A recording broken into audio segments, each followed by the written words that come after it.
Hey, Jason, can you hear me? There we go. Hello. Yeah, can you hear me?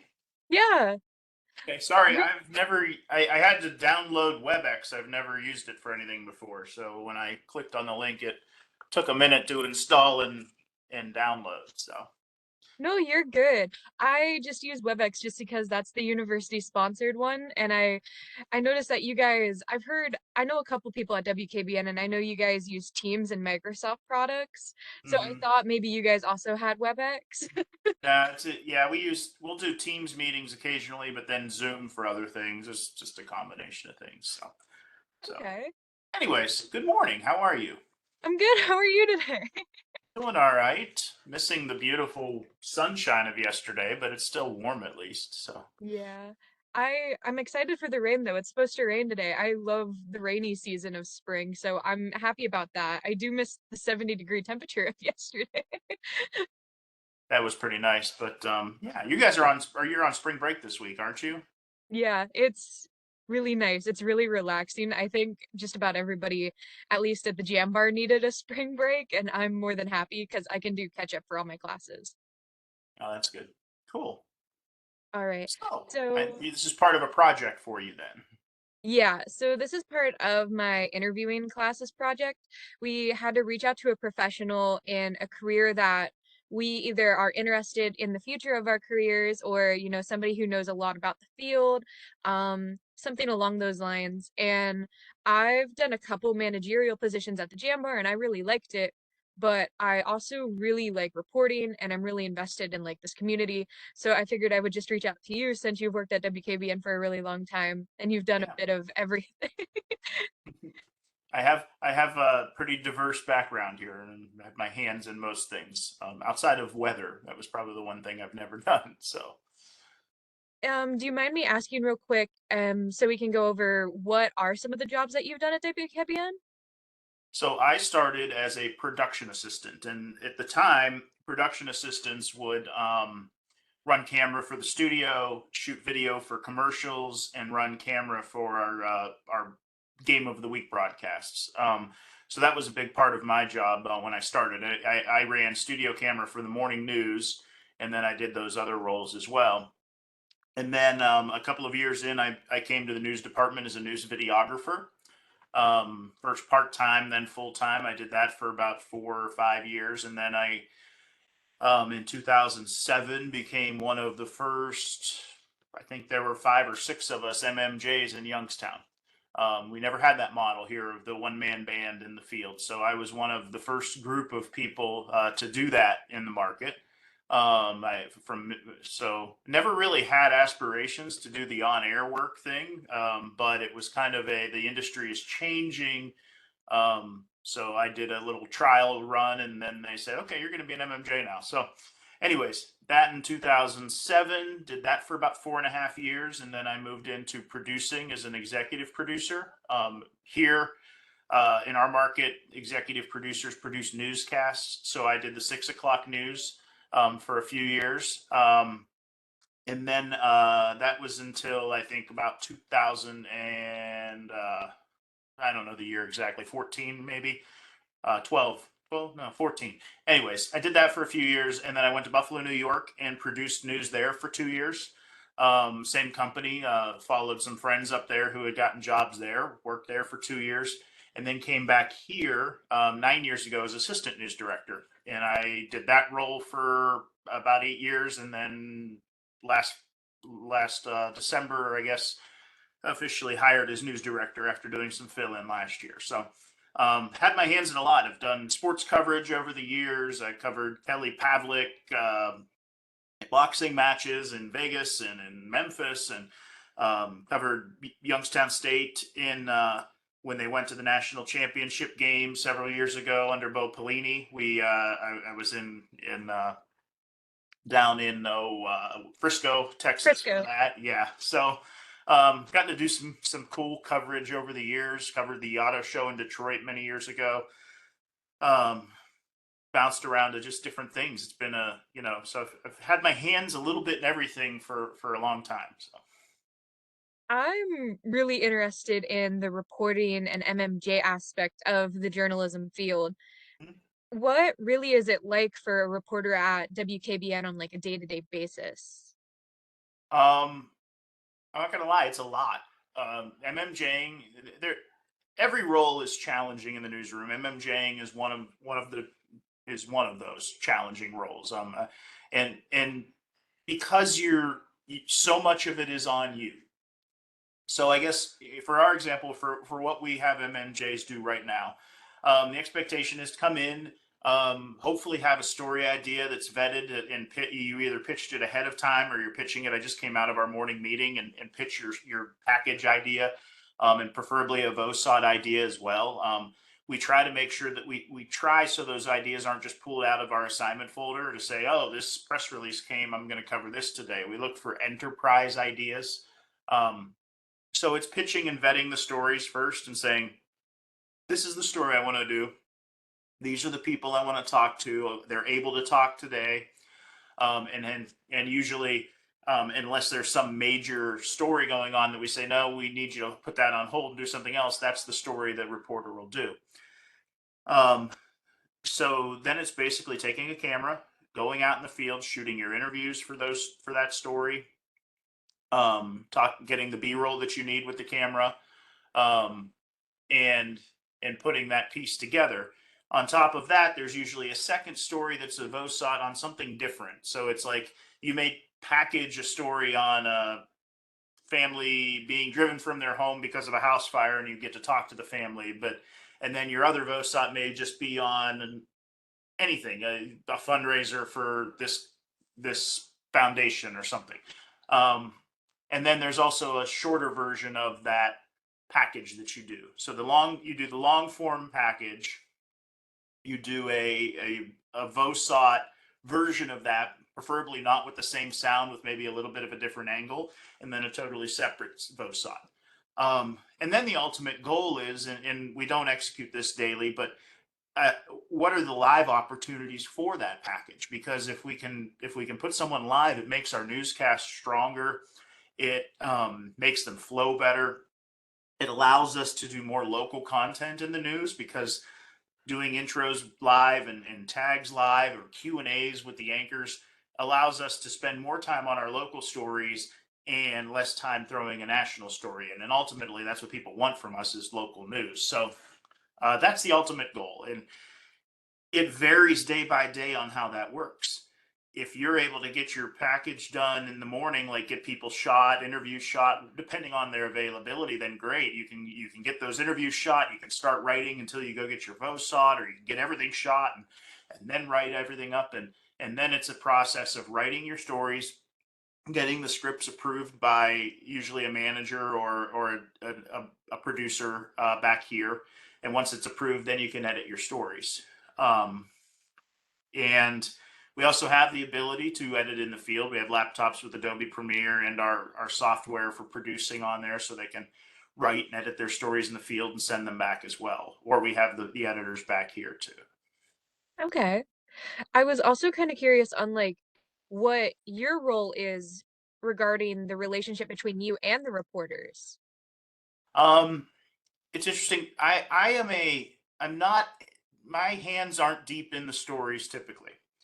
I am in the morning meetings with our assignment desk and our dayside, well, our assistant news director, and we're pitching ideas or pitching, um, I guess, ways to approach stories. It's kind of I will say, did you think about it this way?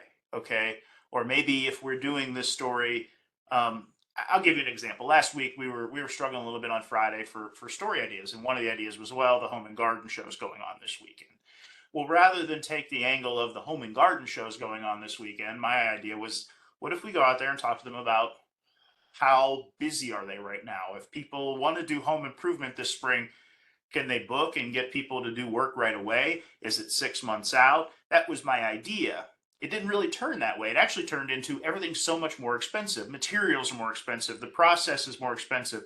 But it was going beyond we're going to the garden show and here's the garden show going on and you can see what the latest trends are in, patios and stuff, to what's the angle that affects my pocketbook, I guess is the way it was, or whether I can actually get that work done. So my role in those meetings is helping shape the content for the day, helping kind of say what's how are we looking at this, how do we make this harder news, and kind of enforcing our brand. And then I will go through scripts when people bring them to me. I do spend more time with our younger reporters, kind of copy editing and helping teach them writing. Um, I'm probably one of the tougher copy editors in the newsroom, but that comes from my time in Buffalo, actually, because I had some anchors who were very tough on rewriting and the way how to really take a script and make it simple to understand, and that's a big thing for me. So I'll spend some time copy editing, mainly with our younger reporters when I can, and then a lot of you know tasks outside of that with the managerial stuff and projects and things like that. Um, and then I'll spend some time coaching as well when I can.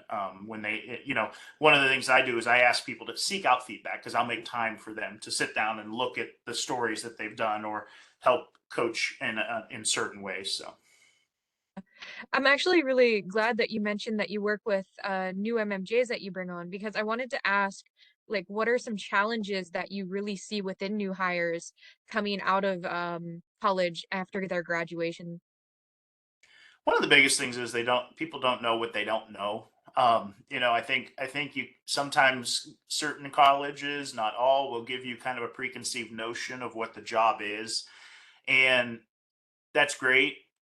But it's best if you come in and realize I don't know a whole lot. Like I may have some of the journalism skills behind me. I've shot a little bit with a camera. I've written a little bit, but um, teaching how we do it is an industry, and how we do it. Every newsroom's a little bit different, and how the newsroom works.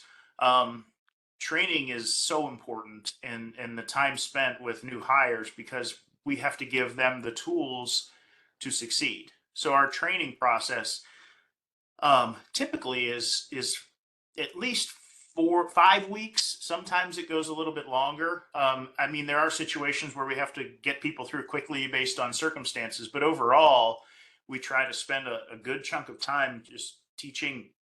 It's time with the camera, it's time with editing, it's time with concepts and writing with me, it's time with our current MMJs, going out and shadowing and seeing how they do it and asking questions that way. Time with some of our senior reporters out there, kind of learning from them too. Um, the I think the challenge is how much is thrown at them. There are dozens of systems to learn. There are it's just one thing after another, and it can be very overwhelming. And that's why we take our time training. I hired someone as a producer recently, and we I think it's last week was the first time she started in the middle of January, and last week was the first time she was kind of producing shows on her own. And because we spent a lot of time with writing, a lot of time with just of stacking shadow rundowns, things like that. It's the same concept with MMJs. It's like we want to bring people along. We do this because we don't want them to feel overwhelmed and drown by turning them loose too soon. We need people to learn the skills the right way, and then it's usually it's slow at first, and then they can take off when they have the tools. Yeah. I was also kind of curious on like what kinds of traits do you guys really look for in bringing in new hires? Are you guys looking for people who are like super skilled in like one aspect, or are you guys looking for more of a broad sense of skills and traits in somebody? It's interesting.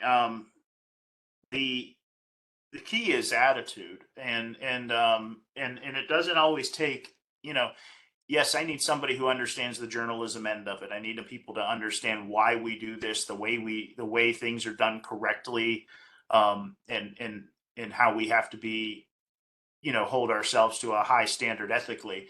That's hard. We have to look for that. But I also look for people who I can tell, are they someone who will work to get better continuously and have the attitude to do that. Um, it's important to come in with that approach that I don't know what I'm not going to know exactly what I'm doing right away, and I need to learn. And I also look for people who, you know, are very intelligent, because it's like, and you could tell that just through the process of interviewing, the process of just picking people's brains as you talk with people over the years. You can tell how their brain works, and so much of it is just, I try to talk concepts to people as opposed to this is just the way you do things. Because I don't learn that way. So I try not to teach that way. I try to look for people and say, can they absorb concepts? Can they understand processes as to why we do things this way? I think that's kind of what I look for. If I can tell that people are doing that. Some of our big success people have been people who have excelled in sports, and it's because of that kind of work ethic that goes with sports, and the attitude of wanting to be the best. And I found success there too. So I mean, there's a lot of elements, but it is like, okay, I need some journalism basis for sure, and then there's a lot of other things I can try to help that we can teach and work on.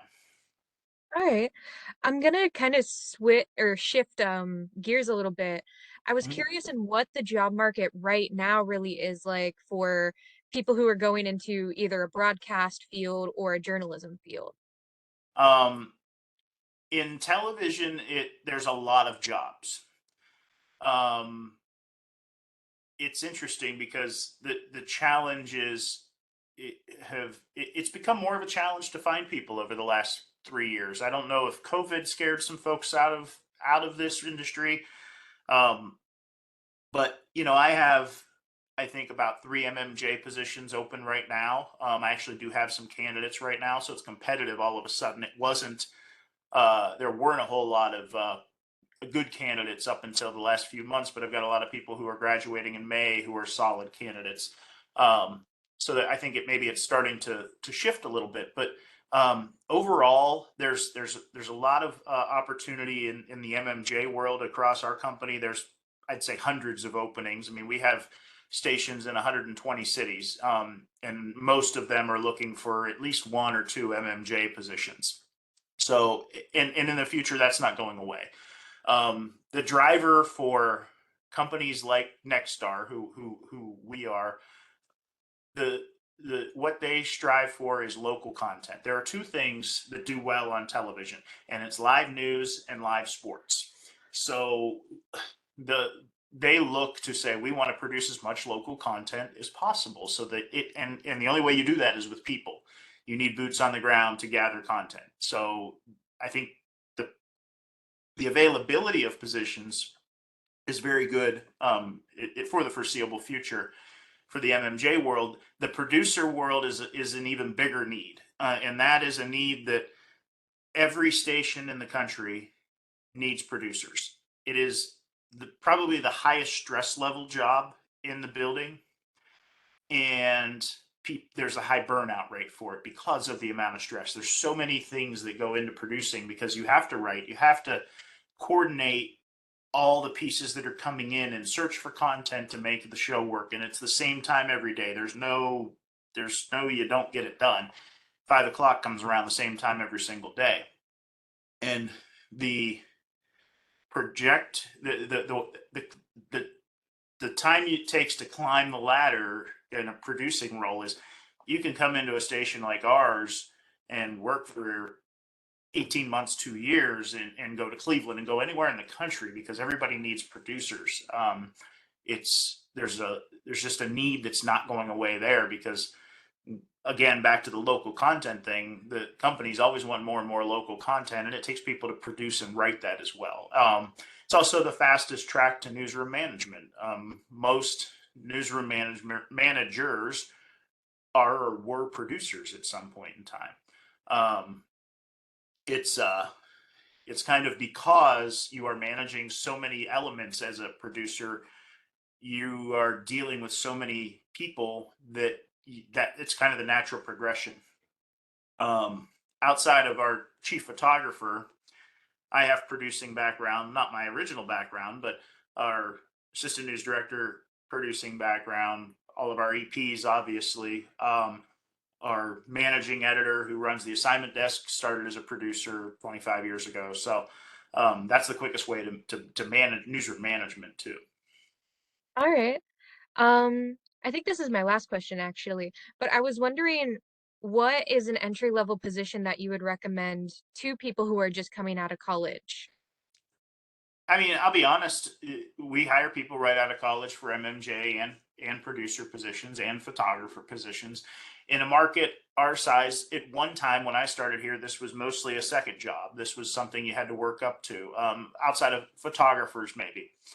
That's not the case anymore. We're hiring college students, or just graduated college students as well, and we train them. And the idea is, we try to we teach them on the job. It's on the job training, and um, it's so don't be afraid to apply for a job. And markets our size, bigger and some bigger and some smaller, are hiring college grads to fill these roles.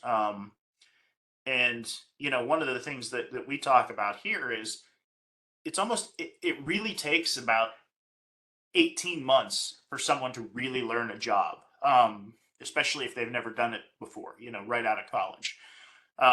So we really focus in on training and helping them grow. And we hope that, maybe we can get another 18 months. So we seek to bring people in and have them here for at least 3 years. And my goal, and one of the things that I've changed a little bit since I've been kind of coordinating things and then officially in the role, is I'm looking to say, can we build a regional pool of people? And because the chances are, if someone has some regional ties, either from here or from Cleveland or Pittsburgh, that my chance of keeping them for 5 years, 10 years is a lot better if they have some other tie here besides just coming here for a job. So, um, but yeah, I think that entry level is. I mean, you're not going to be an anchor. That's don't expect that coming out of school. But MMJ work, photographer work, producing work, yes, absolutely. Um, that's everything that I had. Thank you so much. Did you have anything that you wanted to add for anybody who is going into some of these fields? Learn as many skills as you can.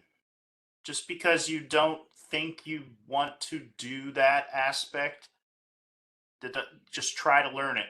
I use this example. A lot of times I'll talk to people and they want to be an anchor, but they don't have interest in producing. That doesn't work. And why I say that is, one of the things that anchors have to do in most markets in their first jobs, if they want to get on the anchor desk, is they have to learn to produce first. Because um, what we have to do is, our weekend shows don't have a producer here at the time. So there's a producer during the day that starts to build the shows and writes a lot of it, and even stacks and puts in some of the 6 p.m. news on the weekends. But then that person goes home at 4 o'clock. The anchors come in at 3:30. They have to finish that newscast, producing and writing and putting all the pieces in, and then they have to produce their own late newscast, 10 o'clock or 11 o'clock. Um, so there's, try to learn every aspect of it: the shooting, the editing, producing. It's all important. There are no jobs that are just standing in front of a camera and asking questions. um, those jobs have disappeared over the last 20 years. There's a lot of work behind the scenes.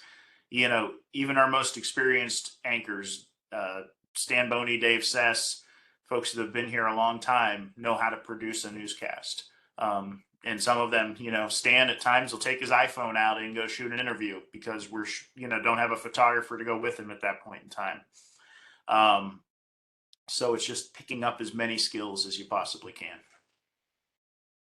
All right. Thank you so much again for just being able to meet for maybe I think it's been a maybe just under a half hour. Yeah. Thank you so much. And if I have any follow-up questions, am I able to reach out to you? Yeah, absolutely. Shoot me an email, Elizabeth, and I'll get back to you. And yeah, what's your where are you school wise? What are I think you might have said in the email. I'm just are you Um, finishing up next year or what's your yeah. I'm status? finishing up next year. I have one more year of college left, Hmm. but this is probably going to be my last year with the jam bar just because I've been there for 4 or 5 years now. It's just too much. Oh, I I feel like I've understand. run my duration there.